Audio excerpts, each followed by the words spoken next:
Right, so I thought I'd just do this little video. These are mine. As you can see, I love the metallic blue. I've tried all other sprayers, Apollo, Qtech, Wagner, Titan. Tried them all over the years. Fuji, it's basically what fits your system. It's for the Vauxhall. They all get cold, but it's whatever suits for you. This one, I do like this. It runs on the DeWalt battery system, which, as you might have seen in his other video, we've got about a dozen batteries, so it makes it easy for us. Always got plenty on charge, but we don't do massive jobs with it. It got bad press, bad name. We had the older incarnation of it, and it's good. It's good for what it is. We stick to a rule of 8 foot square. That's what we use it for. Bathroom ceiling, door and a frame, 15-foot skirting board. It's not worth getting the full rig out for. I think, in my opinion, it got a bad name because people were smashing full houses, new builds of woodwork out with it. Other people bought it, expected too much because of these so-called influencers. And then when the pump died because they were smashing too much out, it got a bad press. But for me, 8 foot square, stick to what it's for. It's a good cracking machine. This one, the 9.5. I slated this when it come out, I'll be honest. But after having tried one, I got one at a decent price off the rep, and it is brilliant. We used to have the Fuji Minimite 5.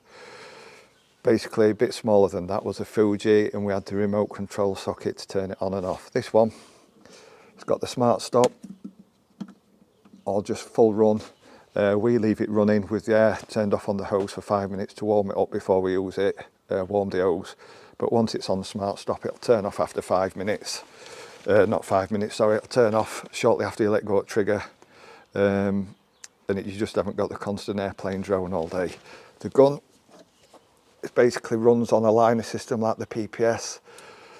You've got your fluid adjustment. Our fluid's normally about here. Air's normally about there. Works brilliant with most paints, half primer, as you can see. We've over cleaned it and it's lost its tarnish, but we have a little trick for getting that back when I get round to it. What I like about the fan, you've got the adjustment for the fan width, horizontal, spot for if you're going down the edge of your kitchen cabinet, you just dial your paint down a bit so you don't flood it. Vertical, so easy to use on a click system. This one, just check them all because they don't always come. They come with different needle sizes stored in there. I think that's 3, that's 4. If I remember right, that's 5 that's in it because it had a thicker paint. But they are a cracking unit. I'll show you how we store them shortly.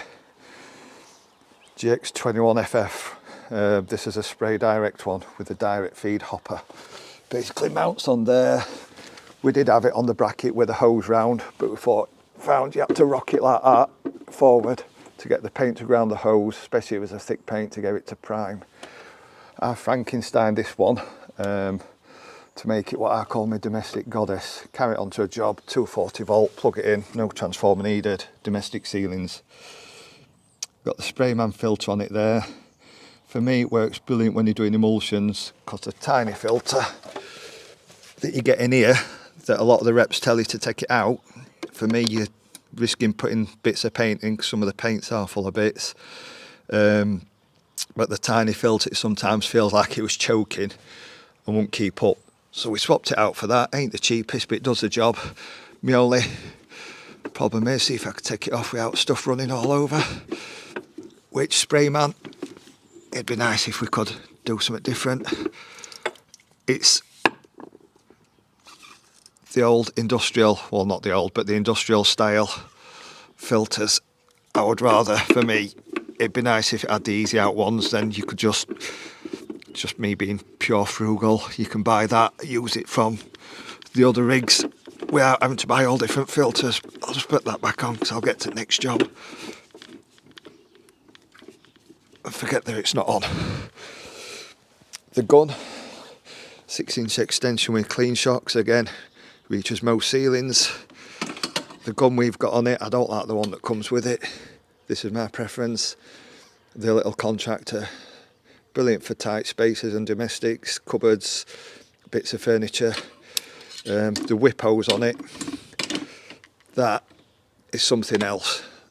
That is the mother of all whip hoses. So light, so flexible. It's unbelievable. 495 PC Pro. What I always aimed at when I had the Titan 440. Beast of a machine is this. Cracking little machine. Digital display. We put 100-foot hose on it in a recent empty property and just left it in the kitchen. Massive kitchen diner on a tarpaulin. Just run the 50-foot hose. It was two 50-foot hoses joined to give us 100 foot. Just went to the far end of the house, sprayed all ceilings, sprayed the woodwork, didn't even have to move it. Got the digital display, they're now on Bluetooth, the new ones, but it does your job cycle, how many gallons you've used, the gallons lifetime of the machine, so you can see how many it's had through it in its lifetime. If you reset the job one, do all your ceilings. If you've only used 5 gallons of paint and you've got 3 left, you know you're going to be running short for jobs, so it's handy for that. Recent purchase. Now they recently moved over to this because we've moved over to water based on kitchens, and for me this just fits my system a hell of a lot better. The Finish Pro 2 395 PC machine.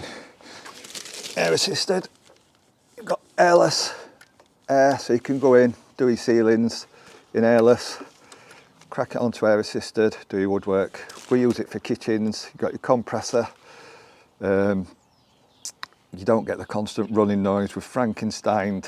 Previously the SF23 with the Gentlin Wagner 4600 gun, which I'll talk about in a minute.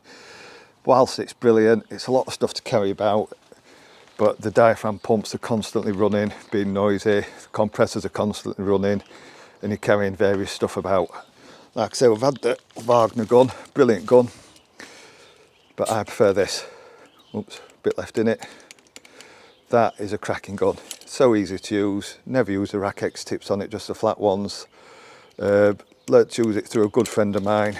Took me a good 6 months to purchase it, of doing research, speaking to people that have actually used it, because that's a problem. You speak to people and they have an opinion, oh, it's rubbish. They've not actually used it. I've heard so many say the compressor ain't up to it. It's done a recent kitchen of ours. You might see it on this post in blue, and some fitted furniture from oak to cream or white, fire and ball blackened. It does the job. We've used it in half prime at Everall. Fantastic fan. A lot of videos out there, some overcomplicate it. I got one sent by a good friend, less than 3 minutes long, how to set it up. It's basically left there. Then when we crank that, about 30 psi, and it's normally good to go. Actually left it on that because I've been using it this morning. But yeah, cracking machine, does what it's supposed to do, but so many haters. Like I say, it's whatever fits your system. There's a lot of haters out there that say, Graco this, Graco that. They are predominant in the market, and I think for that reason they're like the apple of sprayers. Everybody loves to hate on them, but they all have their own place. And for me, the parts are just so easy to pick up. You're not waiting 3 or 4 weeks for it to come from somewhere else. You can ring up and normally get your parts next day if you need anything, tip, guard, whatever. I hope that helps you guys out.